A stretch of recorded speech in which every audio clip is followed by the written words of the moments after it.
Well, welcome back to the channel and welcome to a pretty stormy day. Yeah, ain't great. Which is why I'm in the shed. I'm doing a bit of work on the bikes today. And this video is only going to be a short video, and it's a question to you guys, and it's a question that could really help me. Now, as I'm stumped to this, and it's a problem I've got with the Crosstourer, and it's a problem that's really bugging me. So I'm chucking this out there to you guys, whether you've got a Crosstourer or a bike with a similar problem, whether you was able to fix it. You could tell me, Paul, you can't fix it, it's just the way it is, shut up moaning about it, or tell me how it happened. I don't know. I'll show you. I won't rabble on. But the problem I've got is the Crosstourer, when I bought it, is absolutely mint. It's beautiful, and I've kept it really nice and clean. And I've just had the 10,000 mile service done, so it's had all the brake fluids done, the clutch fluid, you know, the final drive fluids. It's had air filter, you know, a full big birthday service. So I thought I'd come out this afternoon, as well as the other bikes. I'm doing some work on those as well, and give it a good clean. And it just reminds me that I've got this problem. And the problem is, I'll show you the rims. Even though the bike's had a clean, no matter what I do, I cannot get this chalky white effect off the wheels. It is just impossible. And I've tried everything. I've tried polish, I've tried wheel cleaner, I've been online, and I've tried everything that I could find to clean it, and it just won't come off. Every time you wash the bike, it looks good for about 10 seconds, and if I rub my hand in a puddle there, look, as soon as you wet the wheel or put any sort of cleaner on there, it looks great for about 10 minutes, and then it just dries back like that.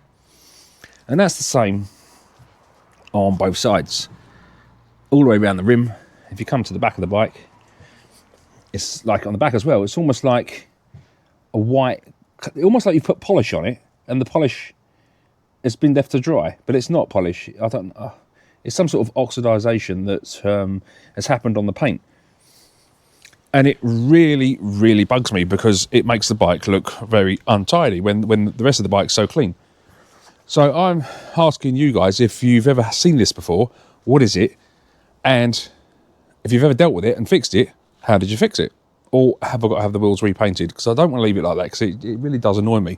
And now the bike's going away in the shed for probably a couple of months. It won't get used an awful lot. It'd be good to get it sorted, so when I get it out in the spring, ready for the touring season, it looks, you know, lovely. So, yeah, that's a quick question for you guys. So I hope you could help me with that. But that's my job for today. I'm going to be cleaning the rest of the Crosstourer up. I've got Louise's bike out because that needs a couple of little jobs doing on it. It's a Chinese bike, so you've got to check it quite often, tighten things up, and just check the oil and stuff more than you would in like a Honda, say. So that's today's job. And also, I don't know if you've watched the channel before, I've got a video I did the other day with the Hornet. I've got the Hornet in, and I got this, and I say I got it at a bargain. I almost got given it at the price I paid for it. And I put a video out there the other day as to what to do with it. There's lots of options. I can turn it into a scrambler, I can modify it to some sort of cuff racer, or just restore it as a standard and keep it for Louise when she passes her test. I was a bit unsure what to do with it, because I just want to do something in the shed when it's tidy over the winter. So we've decided what we're doing with this bike. And we're going to do a video in a couple of days, and then we'll reveal the answer as to what that's going to turn out to be in the winter months. But there will be a video series on the Hornet, whatever we do to it, to track the progress and just show you what we're fixing and what we're changing. So yeah, tune in for that. That's going to be quite a good little winter series. And you can just watch us in the shed while it's freezing outside, and you can watch us tinker with that while you